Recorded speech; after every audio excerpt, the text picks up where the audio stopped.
Hi, everyone. This is Megan Langman.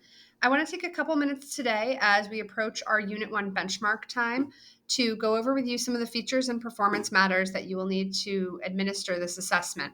I know it's been a couple of years since we've administered tests and performance matters, so I just want to review this with all of you. The first thing I want to go over today is how, when you first get into performance matters, you can actually see the test that you will be giving, preview it for yourself. So I'm in right now actually as Jess Seymour. Thank you, Jess. Slightly different permissions on her end than mine, so I needed to impersonate a classroom teacher for this. So if I'm Jess and I log in, this is what my dashboard will look like. I'll see all my students listed here by name and I can get information about them. But for our purposes right now, what I then want to do is go to tests over here and click on Test Center. Once I'm there, sometimes when you get to this page, you'll see that there's no tests found. And the reason is usually this box over here, limit to open test window. So I'm going to uncheck this for the time being. Today I'm recording this on October 7th. The test window doesn't start for another 10 days or so, and therefore there's no open tests right now. So when I uncheck that, you can see it's searching for tests and it's found some. Any test that Jess's students might be taking, teaching 10th or 11th grade English, will show up here. And as you can see, as you scroll through, there's a lot of tests from previous years that are here. The tests we will be using this year are labeled with this year's dates, 2022, 2023. And the actual test ID number, which sometimes is the fastest way to find them, you can type it right in here, is listed in Rubicon Atlas under the Unit 1 assessment. So if you have the test ID number, you went into Rubicon Atlas, you found it under assessments, you can just pop that in here and avoid all of the scrolling.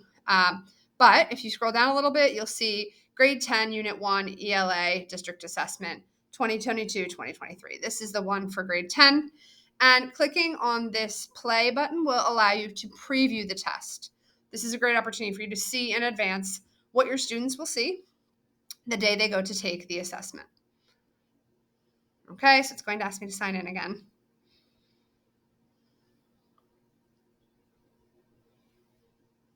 And it's going to tell me that I've got the right test, how many questions are there.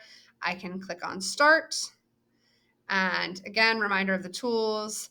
And I can walk myself through the assessment in the same fashion that my students will see it. The reading over here, the questions that go with it, next, and so on. Okay, so that just allows you to preview the assessment prior to administering it through the test center. On the day of the assessment, if you click on this box next to it, you'll be able to unrelease it. But there's actually a more streamlined way to do that. So in order to do that, I'm going to go back to my main screen, my dashboard, and I'm going to go over here to Launchpad. This is a really handy feature. If you click on the down arrow under Launchpad, it'll say OLA, Online Administration. So if I click on OLA Admin,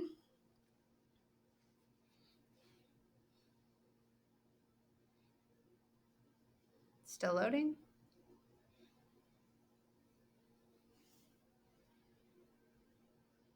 It's telling me there's no tests available for administration at this time. Let me stop impersonating. Okay, so now I can select a whole variety of assessments. I'm just going to pick one for right now. This is not one of the current assessments that we're using, but I want to be able to show you what you will do the day of the assessment. So I will select from the list the appropriate assessment that I'm going to give. And again, remember, you will only see as a teacher the assessments that are open during that test window and that pertain to the grade levels that you teach. So if I don't see sixth grade or this test is not open at that time, it won't be there for me.